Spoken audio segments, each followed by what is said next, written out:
हमारी दुनिया को ना एक छिपी हुई ताकत चला रही है। एक ऐसा आर्किटेक्ट जिसे हम देख नहीं सकते, लेकिन जो हमारे हर डिजिटल काम की नींव में मौजूद है। ये कहानी उसी घोस्ट की है जो मशीन के अंदर रहता है, जो हमारे चारों ओर की टेक्नोलॉजी को चुपचाप कंट्रोल करता है। तो सवाल ये है कि आखिर वो कौन सी एक भाषा है जो इस पूरी मॉडर्न दुनिया को चला रही है? नहीं, ये इंग्लिश या मैंडरिन नहीं है। ये वो भाषा नहीं है जिसे हम बोलते हैं, बल्कि ये वो अदृश्य भाषा है जिस पर हमारी पूरी सभ्यता टिकी हुई है। चलिए इसे थोड़ा और गहराई से समझते हैं। हम जो शानदार स्क्रीन और ऐप्स इस्तेमाल करते हैं ना, उनकी सतह के ठीक नीचे लॉजिक की एक बहुत ही कह सकते हैं बेरहम दुनिया है। एक ऐसी दुनिया जहां एक छोटी सी गलती, एक सेमीकोलन भी अगर गलत लग गया तो पूरा का पूरा सिस्टम ढह सकता है। यहाँ परफेक्शन ही सब कुछ है। और उस दुनिया पर राज करता है एक अनदेखा बादशाह। ये कोई नई तकनीक नहीं है, बल्कि एक 50 साल पुरानी भाषा है। यही भाषा हमारी जेब में रखे फोन से लेकर हमारे घरों को रोशन करने वाले पावर ग्रिड तक, हमारी कारों और यहाँ तक कि दुनिया भर के फाइनेंशियल मार्केट्स तक हर चीज को कंट्रोल करती है। तो चलिए जरा समय में पीछे चलते हैं और उस कोड की कहानी जानते हैं जिसने अनजाने में ही हमारे भविष्य को बना दिया। ये कहानी है एक जायंट के जन्म की। उस बादशाह का नाम है सी। जी हाँ, सिर्फ एक अक्षर सी, लेकिन शायद ये हमारी मॉडर्न दुनिया का सबसे ताकतवर अक्षर है। जरा 1970 के दशक के बारे में सोचिए। तब हर कंप्यूटर अपनी अलग भाषा बोलता था। मतलब एक मशीन के लिए लिखा गया कोड दूसरी मशीन पर बिल्कुल बेकार था। बेल लैब्स में 2 जीनियस, डेनिस रिची और केन थॉमसन, इसी प्रॉब्लम से जूझ रहे थे। उन्हें एक ऐसी भाषा चाहिए थी जो किसी भी मशीन पर चल सके, और इसी जरूरत ने 1972 में सी को जन्म दिया। और इसका मिशन सिर्फ एक था, यूनिक्स बनाना, एक ऐसा ऑपरेटिंग सिस्टम जो हर जगह काम कर सके। सी का असली कमाल था इसका बैलेंस। एक तरफ ये असेंबली जैसी भाषाओं की जबरदस्त स्पीड और पावर देती थी, और दूसरी तरफ पाइथन जैसी हाई लेवल भाषाओं से ज्यादा कंट्रोल भी। मतलब स्पीड और सादगी का एक ऐसा परफेक्ट मिक्सचर जिसने इसे डेवलपर्स के लिए एक बेहद शक्तिशाली टूल बना दिया। और बस इसी अनोखे बैलेंस ने सी को मास्टर ऑफ द मेटल बना दिया। ये सिर्फ कोड नहीं था, ये सीधे हार्डवेयर से बात करने का एक जरिया था। चलिए समझते हैं कि ये हार्डवेयर की भाषा क्यों बन गई। सी एक लो लेवल लैंग्वेज है। इसका सीधा सा मतलब है कि ये हार्डवेयर के सबसे ज्यादा करीब है।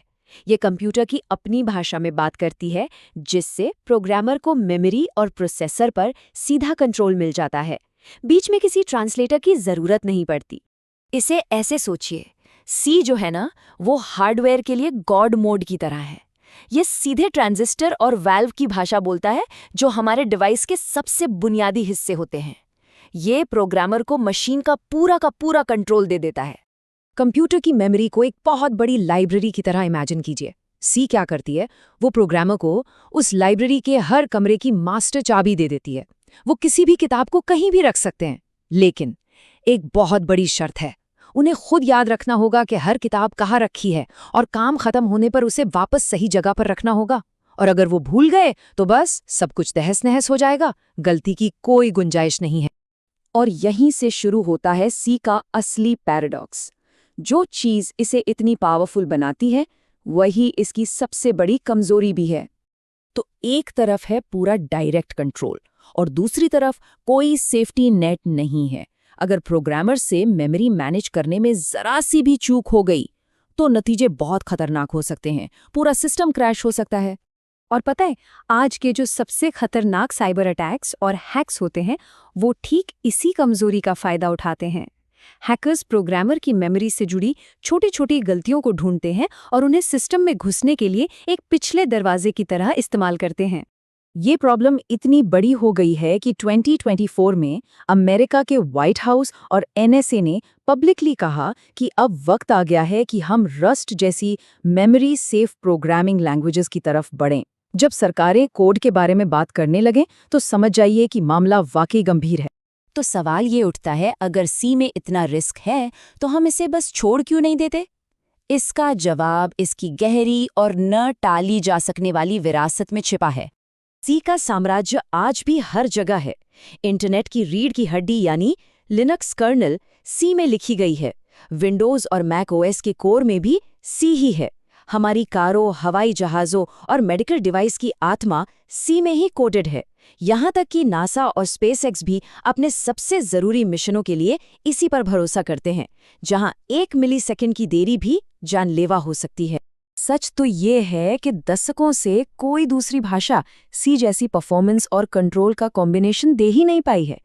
सी को बदलना सिर्फ एक भाषा को बदलने जैसा नहीं है, ये उस नींव को बदलने जैसा है जिस पर हमारी पूरी डिजिटल दुनिया बनी है। आखिर एक कमज़ोर बुनियाद भी बुनियाद तो होती है। तो आखिरी सवाल ये है, क्या हम कभी सी से आगे बढ़ पाएंगे, या ये हमेशा हमारी टेक्नोलॉजी की परतों के नीचे मौजूद रहेगा, एक ताकतवर, खतरनाक और ज़रूरी घोस्ट जो हमेशा मशीन के अंदर ही रहेगा?